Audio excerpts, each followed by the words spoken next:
Jadi kalau Harun Rasid pas ngaji sebagai santri, tapi kalau Imam Malik ngurus KTP ya sebagai rakyat. Ya antri, ya beliau yang datang. Jadi itu sudah ada percontohan hubungan yang sangat elegan, yang sangat saling menghormati antara seorang Umaro, yaitu zaman itu Harun Ar-Rasyid, dengan Imam Malik. Padahal kitab Muwatta itu kitab yang sangat luar biasa. Akhirnya suatu saat, anak-anaknya Harun Rasyid itu disuruh ngaji.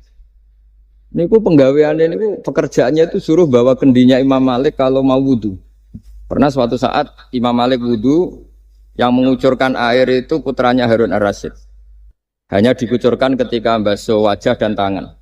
Pas Harun Rasyid lewat, dinasihati juga. Halla ghusal taqodamaihi. Harusnya kamu tidak hanya mengucurkan untuk wajahnya, juga untuk kakinya. Padahal itu anak seorang presiden. Jadi betapa dulu itu harkat dan martabat ilmu itu sangat dihormati. Nah, kenapa demikian? Karena ilmu ini yang membentuk sebuah bangsa. Jadi kalau kita berpikir jernih ya, oke kita ada BNN ya, polisi yang nangani narkoba, terus ada beberapa jabatan atau institusi negara yang bisa mengawal kecurangan, misalnya ada KPK, ada BPK dan sebagainya. Tapi tanpa masyarakat dibentuk kiai dan dibentuk norma-norma agama, itu capek. Mayoritas orang tidak mencuri, itu ya barokahnya dididik kalau mencuri itu dosa, kalau nanti masuk neraka. Sebelum ada KPK dan BPK, itu orang tidak nyuri ya sudah banyak. Karena memang tidak nyurinya itu faktor agama, bukan karena takut KPK.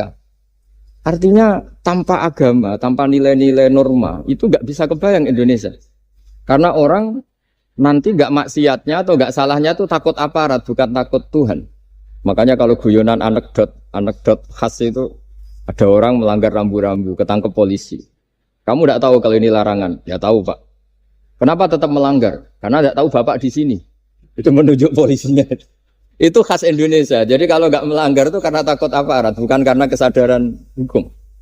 Tapi kalau urusan rambu-rambu itu seperti itu. Tapi kalau urusan orang tidak zina, tidak maling, tidak korupsi, itu hampir mayoritas orang Indonesia. Itu karena takut azab Allah atau takut dosa. Sehingga di desa terbelakang yang enggak terjangkau polisi atau di daerah-daerah yang sangat terpencil, itu perilaku leluhur, yaitu tidak nyuri, tidak zina, tidak apa, itu ya tetap jalan. Karena mereka memang dididik oleh agama. Sehingga keinginan kita terbesar adalah bahwa sesuai konsep Imam Ghazali, al-ulama wal umara tau'amani. Jadi ada sinergi lah antara ulama dan umara. Dulu biasa raja-raja itu ngaji sama ulama. Tapi ulama juga biasa antri di kerajaan untuk ngurus administrasi negara. Jadi beliau-beliau ya bisa sebagai rakyat, tapi juga sekaligus sebagai guru. Karena beliau-beliau ini orang-orang yang bisa menanggalkan egonya. Lalu kenapa kerajaan dulu itu begitu kuat? Ada contoh paling populer dalam mengelola negara, yaitu Umar bin Khattab. Itu Sayyidina Umar bin Khattab. Itu bajunya, jubahnya itu ada 12 jahitan, saking jeleknya. Jadi saking jeleknya itu 12 jahitan. Ada pernah seorang kiai yang cerita, ketika Baitul Maqdis itu ditaklukkan oleh pasukan Umar, itu beliau harus naik unta dari Madinah sampai Yerusalem. Karena kerajaan yang ditaklukkan itu membayangkan Umar itu seorang presiden, seorang khalifah pasti wah. Itu ternyata pas sampai gerbang Yerusalem itu Umar itu yang nuntun unta. Karena ketika unta itu hanya satu, sama pengawalnya bilang, saya mau naik unta asal gantian. Ya 2 kilo Umar naik, 2 kilo ajudannya yang naik. Sampai Pak. Lepas mau pintu gerbang, itu pas giliran Umar yang nuntun. Kata ajudannya, kali ini jenengan yang naik saja. Enggak, saya enggak mau bohong. Jadi yang disambut ya ajudannya. Karena ajudannya pakaiannya lebih bagus dan Umar pakai tadi jubah yang berjahit 12. Jadi betapa orang-orang dulu itu ketika jabat itu malah tasawuf. Karena tadi dipandu oleh agama. Setelah itu ada beberapa sahabat yang usul. Ada pesta gitu karena ini hari kemenangan. Kata Sayyidina Umar, Inna Allaha ta'ala ayyara qauman faqala adhabtum thayyibatikum fi hayatikumud dunya wastamta'tum biha. Di antara kritik Allah kepada orang-orang yang enggak benar adalah jatah kenikmatan kamu sudah kamu habiskan di dunia. Maka di akhirat sudah ada jatah. Maka kata Umar, astabqi thayyibati. Jatah-jatah kenikmatan saya biarkan utuh, maka tidak saya nikmati sekarang. Nah makanya ini saya sekaligus minta sama BUMN, pokoknya gak usah ngundang saya ribet. Selain ribet ya soalnya ngaji saja.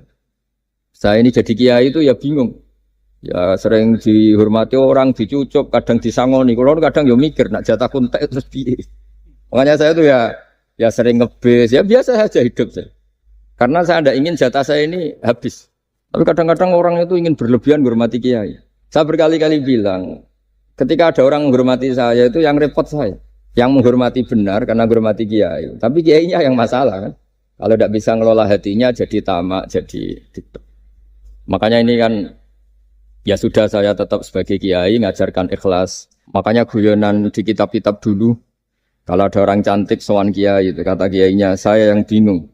Kamu melihat saya ibadah, saya melihat kamu masalah. jadi tapi kalau kiainya agak soleh ya enak sama-sama seneng kan. Masalahnya kita ini soleh, paling enggak berusaha soleh. Ya jadi kalau Pak Aryo sowan sini itu dia benar sudah sopan lah sama kiai, beliau pejabat sopan. Saya yang masalah kan. Misalnya saya ke Jakarta terus ingat Pak Aryo ingin difasilitasi, saya kan jadi repot. Makanya kemungkinannya kecil, kalau saya ke Jakarta tak hubungin itu kecil dan tidak perlu tersinggung. Saya selama ini ya sering ke Jakarta ya biasa. Saya hampir per 3 bulan, 4 bulan datang ke pondoknya Pak Kures. Ya jarang hubungi pejabat. Ya sudah kalau mau ngaji. Nah kenapa saya menekankan ikhlas? Karena ini kan acara khataman. Di antara pokok dari ajaran Quran adalah wama umiru illa liya'budu waha mukhlishina lahuddin. Jadi kalau sudah berani beragama ya kita harus ikhlas. Dan saya berkali-kali bilang ikhlas itu mudah, harus dilatih.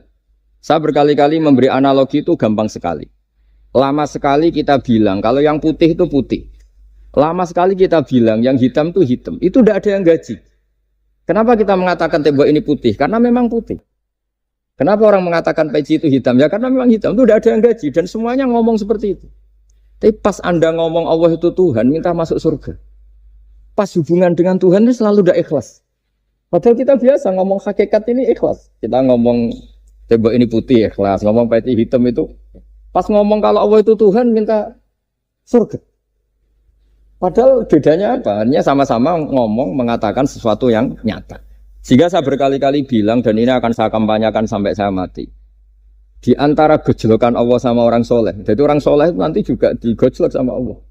Kenapa kamu nyembah saya? Karena saya ingin masuk surga ya Allah. Yang satu ditanya, kenapa kamu nyembah saya? Karena saya takut neraka ya Allah. Berarti kalau saya tidak bikin surga, tidak bikin neraka, kamu tidak nyembah saya. Ya udah gitu Gusti tempat nyembah jenengan. Tapi kadung keliwat alasannya itu. Makanya saya itu tidak pernah bilang ke anak saya gini.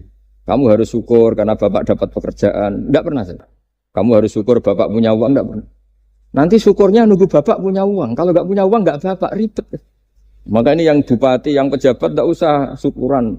Syukuran bapak naik pangkat, bapak direktur BUMN. Nanti kalau enggak sudah pensiun sudah syukurnya hilang. Nah karena ini kan ngaji sama kiai ya saya ajarkan khas kiai. Saya sampai sekarang ya tidak nikmati kebesaran nama saya atau apa. Karena tadi memang harus dilatih. Kalau kita bisa mengatakan putih itu ikhlas, tanpa tekanan, tanpa imbalan. Kenapa pas mengatakan Allah Tuhan harus minta surga? Padahal Allah itu tetap Tuhan, meskipun tidak menciptakan surga dan nah dari pemahaman seperti ini, para mufassir itu tahu kualitas kalimat fattaquni ya ulil albab. Takutlah kepada saya. Jadi kualitas kata fattaqun naro sama fattaquni itu bagi orang-orang hakikat lebih takut kalimat fattaquni. Kata orang-orang tasawuf neraka itu nanti, itu pun kita tidak mesti masuk. Tapi kalau Allah sekarang pun sudah ada. Jadi kalau cara berpikir orang tasawuf gini, ini karena Pak Bima mesti gak pernah belajar tasawuf, karena belajarnya nyari uang. Jadi makanya ini tak ajari cari tasawuf. Tadi sudah tak gojlok, harus ngapalkan Quran katanya. Kalau cara berpikir tasawuf itu gini, surga dan neraka itu muajjalah, itu nanti. Kamu nyembah Allah ingin masuk surga. Takut menghindari maksiat atau takut sehingga tidak maksiat karena takut neraka. Dan surga itu simbol ridhonya. Neraka simbol bencinya, suktunya Allah. Terus kata orang-orang tasawuf cara berpikir, Allah itu sudah ada sekarang. Mulai dulu sampai sekarang Allah sudah ada.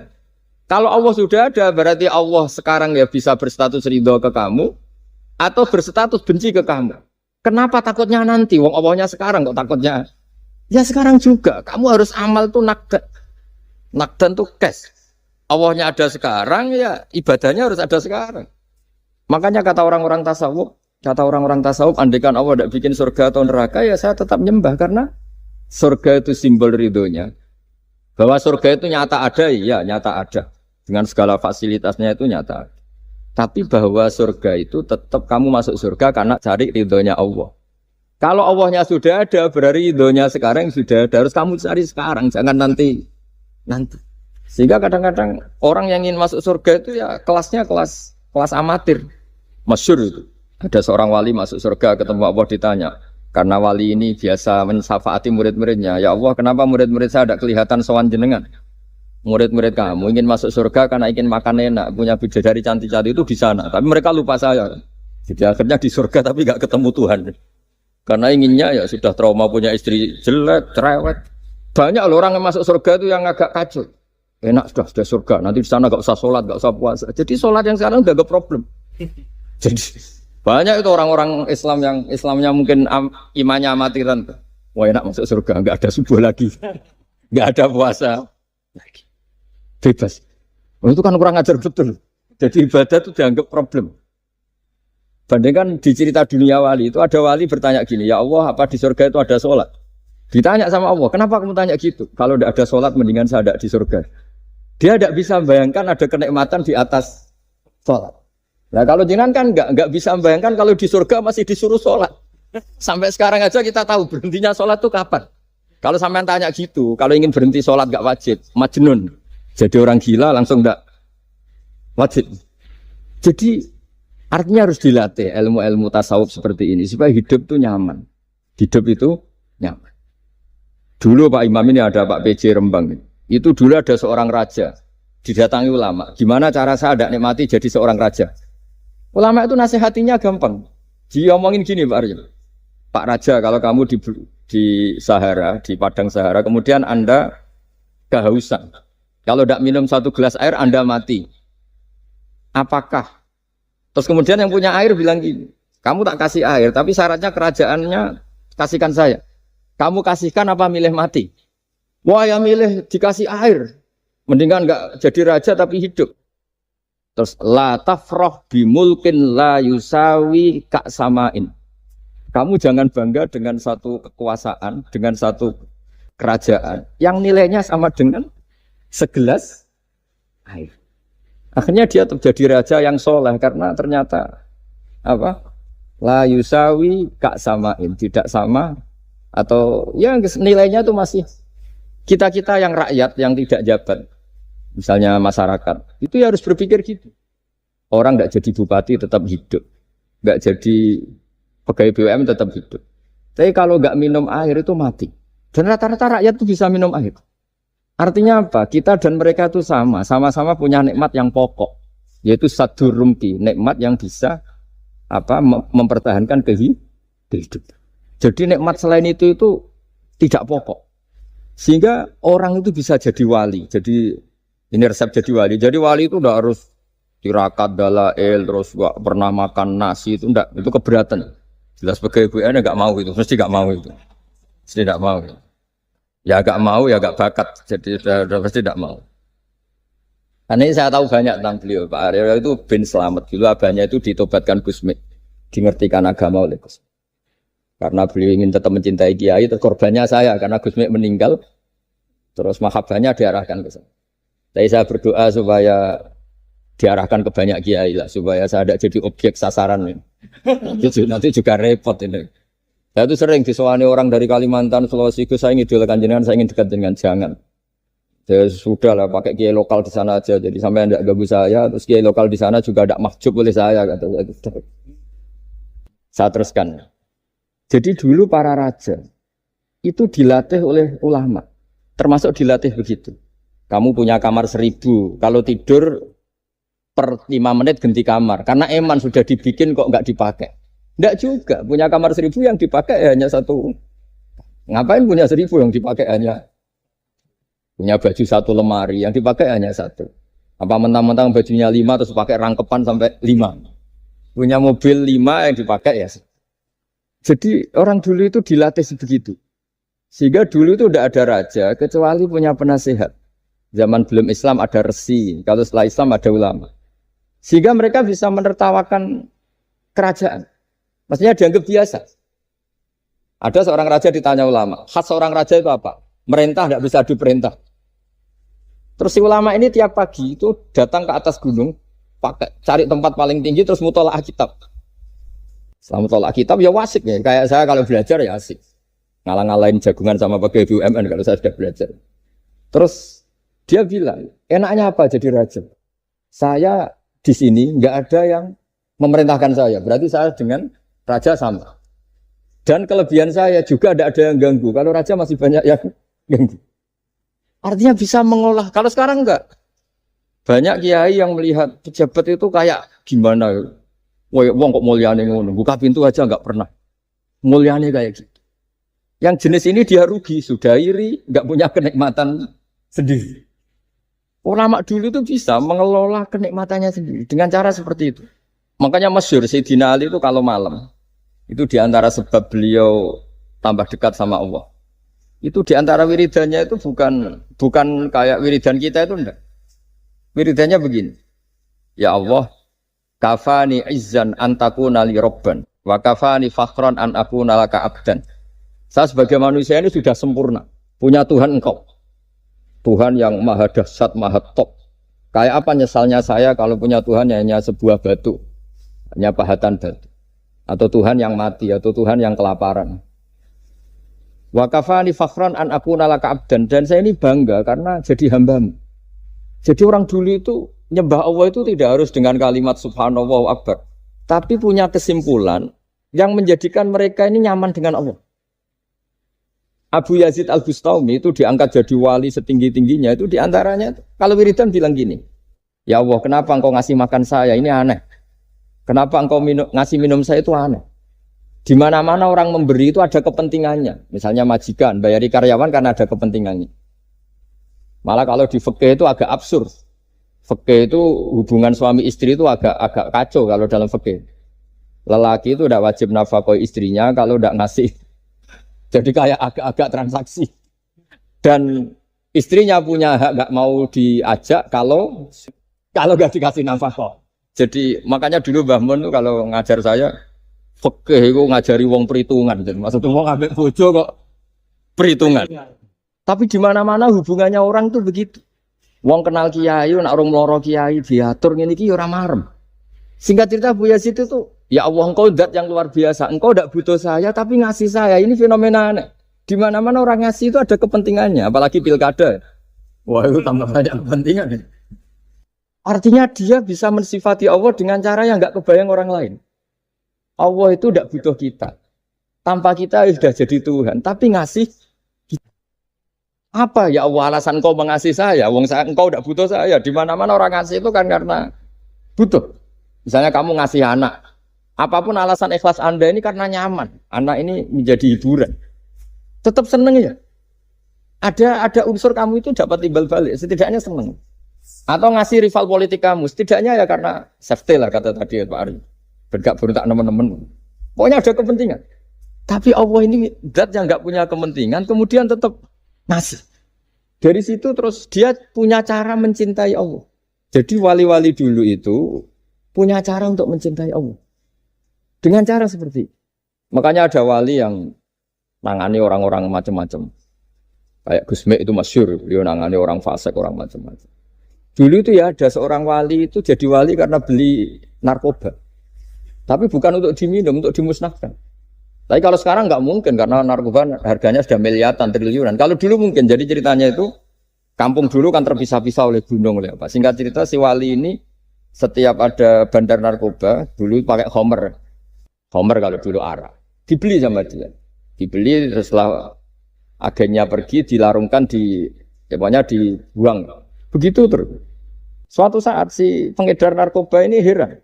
Kampung situ itu selalu tak kirimin khomer kok gak ada yang mabuk. Tapi dibayar cash. Malah si orang ini meninggal wangi. Ternyata dia tidak ingin kampungnya itu mabuk. Sehingga dicegat di jalan supaya khomer ini tidak sampai ke kampung. Sekarang kan tidak mungkin narkoba semahal itu. Tapi apapun itu kembali ke ulama dan umaro. Alhamdulillah di Indonesia itu ulama ya mati-matian supaya generasinya tidak terlibat narkoba dengan cara ditakutkan neraka. Umaro juga melakukan itu dengan cara ditakutkan penjara. Ini yang kita sama-sama ulama wal umaro apa? Tahu aman. Kita kerjasama dengan kapasitas masing-masing. Jadi penting sekali ngaji seperti ini supaya kita tahu bahwa khazanah-khazanah kita tentang dekat sama Allah itu macam-macam. Ini khusus ijazah ini sama Pak Bima, Pak Arya itu. Dulu Kiai Hamid Pasuruan terkenal wali. Dan di antara wiridan Dzikrul Filin ada beberapa kata yang dari Kiai Hamid. Jadi Dzikrul Filin itu kalimatnya utamanya dari Gusmi, Mbah Ahmad Siddiq. Tapi ada beberapa kalimat yang dari Kiai Hamid Pasuruan. Saya tahu banyak lah, karena bapak saya juga temannya Gusmi dan mbah saya kandung sepupu sama Mbah Hamid. Itu kalau ada orang sepuh-sepuh Pak Bima kayak jenengan Pak Aryo, disuruh ngapalkan Quran. Ya mereka protes. Masa saya hafal, Mbah? Sudah lah pokoknya ngapalkan. Ada yang 2 juz mati, 1 juz mati.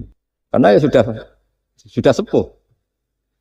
Suatu saat ada ulama yang tanya, kenapa Mbah Hamid? Biar kamu dalam perjalanan di dunia tercatat ini bercita-cita hafal Quran.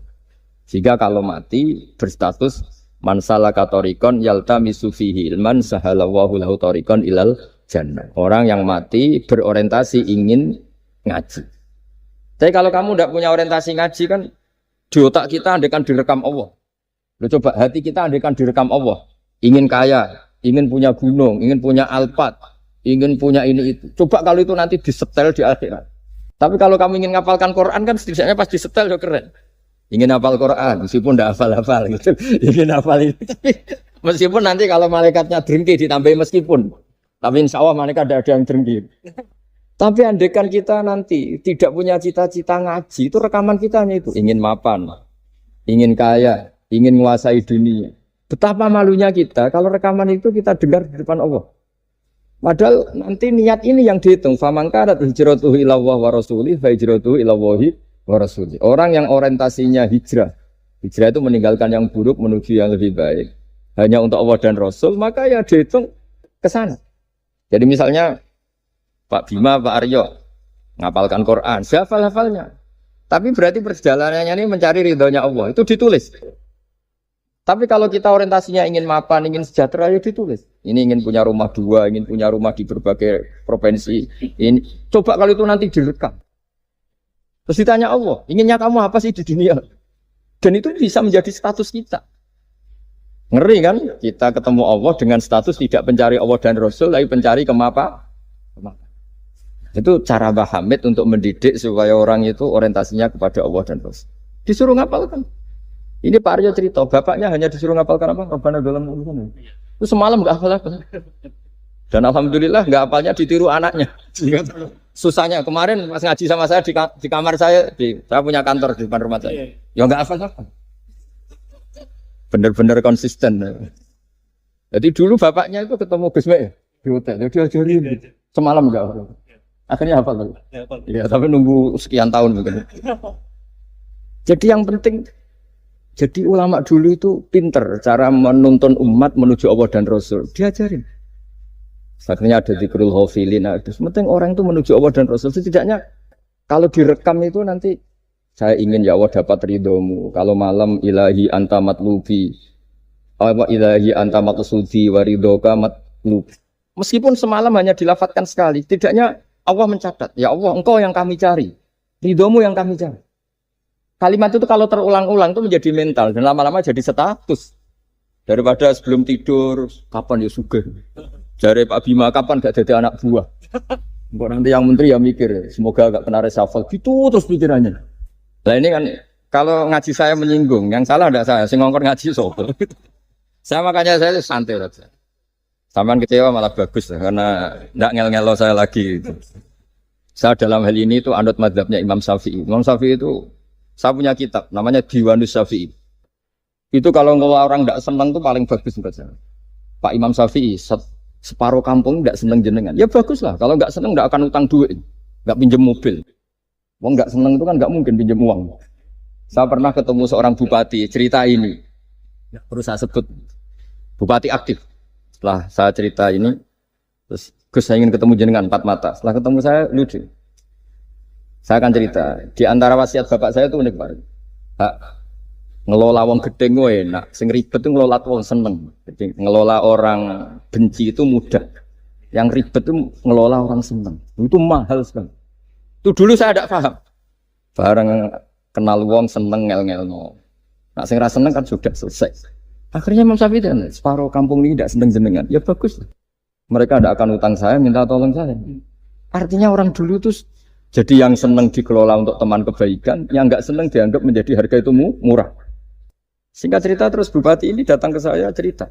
Yang jelas nggak bupati Rembang, ada cerita di bawah beduk cerita. Iya Gus, rival politik saya ketika saya kalahkan itu selesai. Tapi mitra politik nanti saya kira berper. Jadi orang dulu itu segampang itu ngelola kehidupan. Artinya yang seneng ya penting kita butuh mitra, yang gedeng ya nggak apa-apa lah. Barokahnya gedeng itu nggak ganggu Anda kan. Asal sing gedeng aja dukun santet ribet itu kalau nanti. Ketika Imam Syafi'i diceritain orang yang tadi nyium tangan jenengan, yang sama jenengan diluk hormat, di luar itu memaki-maki jenengan. Kata Imam Syafi'i, bagus lah. Berarti saya wibawa, di depan saya ada berani.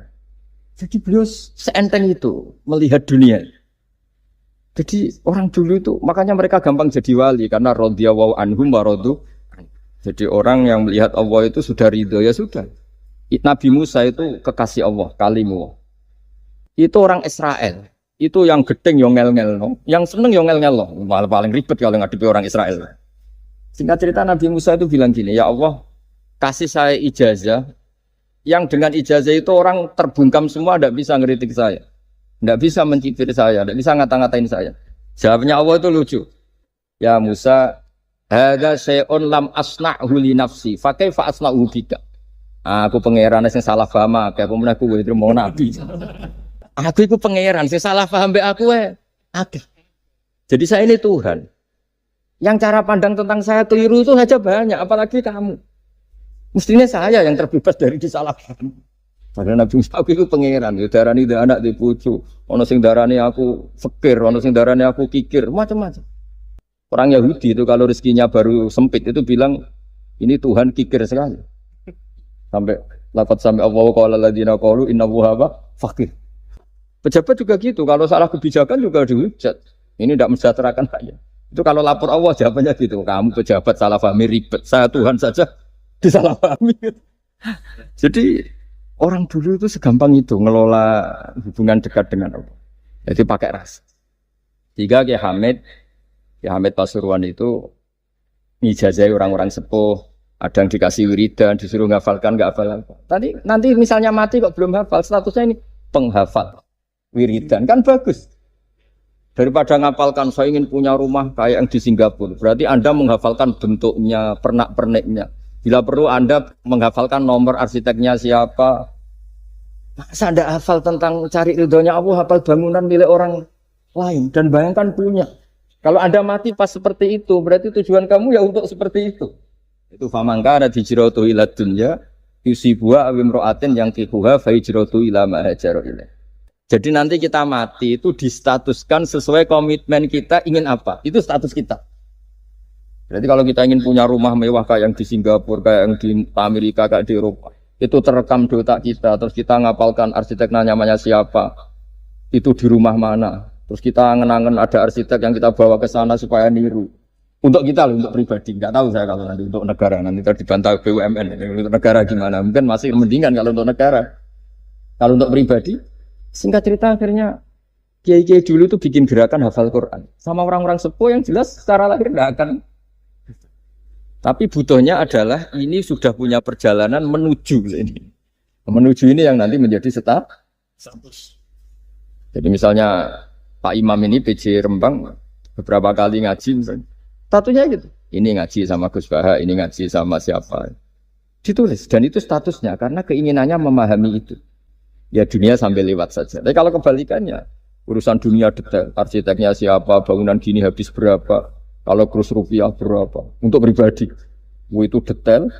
Pas urusan ngaji sekenanya. Kadang sampai punya guru aliran sesat apa nggak tahu karena pas urusan akhirat sekenanya. Akhirnya sedapatnya. Ternyata ada guru, ada kiai tapi dukun.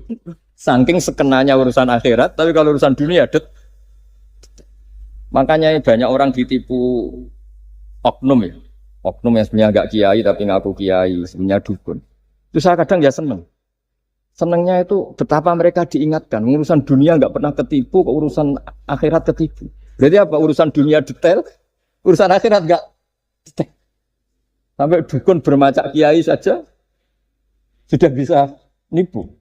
Sementara kontraktor asing yang mau nipu tidak bisa karena dia ngerti detail jejak rekamnya apa gitu. Tapi kalau nyari kiai sekenanya, ini tidak nyindir ngomong fakta. Ya cobalah itu diangan-angan lagi. Terus ini yang terakhir, ini khusus pada teman-teman saudara-saudara kita yang nangani khatamannya Gusme. Saya tadi ngasih naskah ke Pak Aryo supaya sampai ke beliau-beliau. Saya yakin beliau-beliau sudah punya, tapi supaya ini tambah mantap bahwa kita saling menguatkan.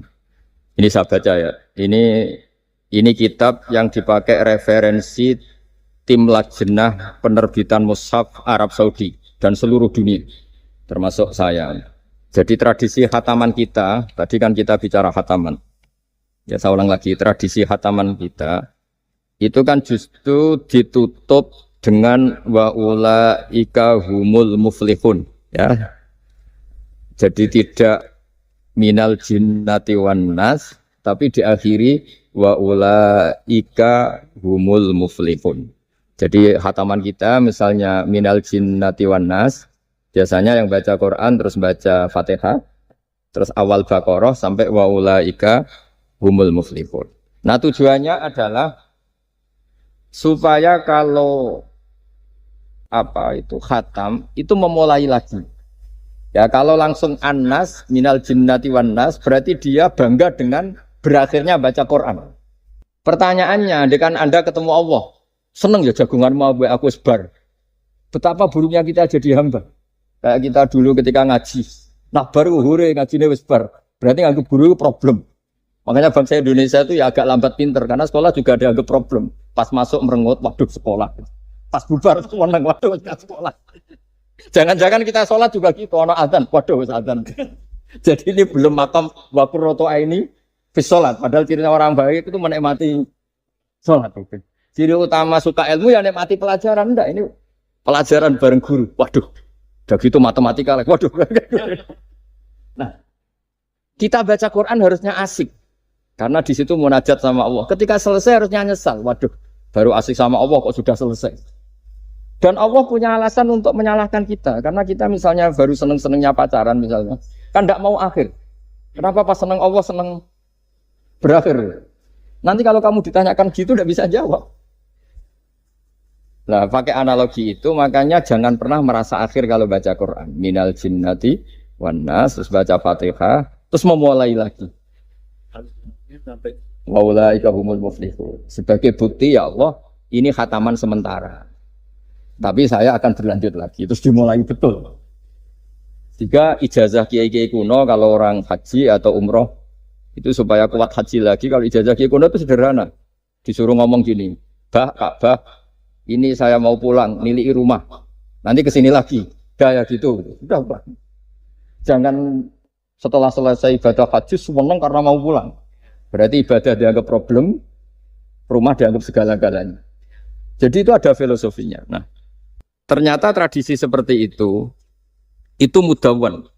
Mudawwan itu dibukukan. Ya, saya baca ini di kitab Ghisun Naf'i, karangan Imam Waliwah As-Sofakusi. Saya baca saja. Nanti yang ngerti bahasa Arab biar diartikan sendiri, yang nggak ngerti nanti saya bantu. Takmilun. Nah, ini khusus para hafid tadi yang ikut khataman, mohon didengarkan. Takmilun. Fi masaila tata'allaku bil khotmi. Al-ula sabatan nasu anil maki minirawatil bazi wa kumpul wa ghairihima annaman qara'a wa khotama ila akhirin nas qara'a al-fatihata ilal muflihun min awalil baqarah wa sa'al amalu bihada fi sa'iri biladil muslimin. Jadi mulai dulu kalau orang khataman itu ya An-Nas, Fatihah, terus wa ulaika humul muflihun. Dan cara seperti itu wasa al-amalu bihada visa iri biladil muslimin. Semua negara dunia ya sama seperti itu. Hanya tradisi yang dilakukan bapak saya sampai semua guru-guru kita, guru Quran, termasuk yang di Jantiko dulu, sama si dulu namanya Jantiko, lama-lama mantap ya. Itu sudah benar itu. Jadi mungkin teman-teman sudah melakukan tapi nggak tahu filosofinya. Ini saya bantu, filosofinya adalah supaya kita tidak merasa mengakhiri baca Quran, tapi sekaligus memulai. Kalau nak kue niat ngakhiri tenan itu seakan-akan kan baca Quran itu problem. Terus ketika berakhir kita senang. Sholat juga gitu Pak Imam. Yang menjadikan umatnya Rasulullah SAW dijamin surga itu diantaranya cara sholat begini Pak Arya. Saya hafal hadisnya itu. Absyiru ya ma'syaral muslimin. Ini kata Rasulullah. Hari ini Jibril muncul dan memberi satu pengumuman yang sangat menggembirakan. Apa itu? Umatku berstatus, ya ini kata malaikat Jibril. Umatku berstatus, mereka itu fa'alu faridotan wantadoru ukhra. Melakukan satu fardu selesai atau addu faridotan wantadoru ukhra. Jadi misalnya tadi saya sholat subuh. Status saya ditulis oleh malaikat Jibril, Bak tadi sholat subuh. Dan ketika saya ditanya, Bak kok ijek urip sampai jam 10, jam 11. Ngenteni habis sholat duhur.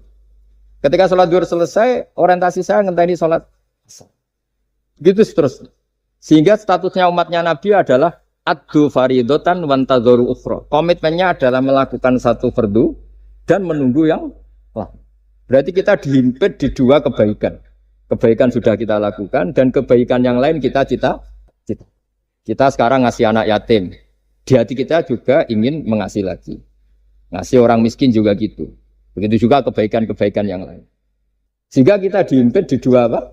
Kebaikan. Kebaikan yang kita lakukan dan kebaikan yang kita angankan ya, atau kita cita-cita. Ya sudah begitu. Sehingga dengan cara seperti itu orang Islam itu nyaman. Bayangkan kalau kita berstatus punya rumah dan punya rumah lagi. Ingin punya mobil lagi. Berarti satu sih minat dunia wa ilat dunia. Minat dunia ilat dunia. Itu kalau pas mati, pas khayalnya begitu. Allah posisinya di mana? Ya ini sudah siap ya, setor ya, Ataman. Siap. Ya, siap. Siap Pak Gaya. Ya, siap. Sampai berapa juz rencana? 30. Sampai 30 juz apa juz 30? Juz 30 dulu. Jadi sampai segitunya guru-guru kita memandu, makanya terus dilatih dzikrul ghafilin, dilatih apa supaya kalau kita biasa pergi kembali misalnya, rombongan kembali, mungkin kita istighfar. Buat sekali-kali rombongan datangin khataman Quran, datangin acara-acara, sehingga ada perbandingan. Nah, setidaknya saat kita salah itu tidak status, tapi zallah, bawaan manusia. Tapi status kita adalah faman kana hijratuhu ila Allahi wa rasulih fa hijratuhu ila Allahi wa rasulih. Nah, kemudian kenapa itu menjadi perilaku masif di seluruh dunia? Kalau khataman justru ditutup oleh awal Baqarah. Kan agak aneh khataman kok ditutup dengan permukaan atau permulaan. Ya. Itu terus beliau ini di beberapa kitab diterangkan anna rajulan qala ya Rasulullah ayul a'mali afdalu. Amal terbaik itu apa ya Rasulullah? Qal alaika bil halil murtahil. Terus wa ma halul murtahil? Qal sahibul Qur'ani kullama khalla irtahala. Amal terbaik itu adalah amal setelah selesai ingin melakukan lagi. Apa itu? Orang yang menghafalkan Quran atau membaca Quran atau khataman Quran setelah selesai langsung dimulai lagi. Nah, ini di sini diartikan kullama faragha min khutmatin syara'a fi ukhra. Jadi satu khataman selesai kemudian lanjut lagi. Ya kan kalau kita misalnya orang kaya ke Singapura wisata kan langsung mungkin sudah punya brosur lagi, mungkin mau ke New Zealand atau apa. Kenapa pas urusan khataman enggak itu? Jadi manusia itu yang benar gitu. Jadi ya kira-kira gitu. Jadi ini teman-teman yang sedang khataman bahwa perilaku Anda sudah benar. Memang mulai dulu zaman Rasulullah SAW sampai sekarang memang justru khataman itu ditutup dengan wa ulaika humul muflihun sebagai bentuk komitmen kita bahwa kita ingin memulai, bukan berakhir di situ. Saya kira demikian. Assalamualaikum warahmatullahi wabarakatuh.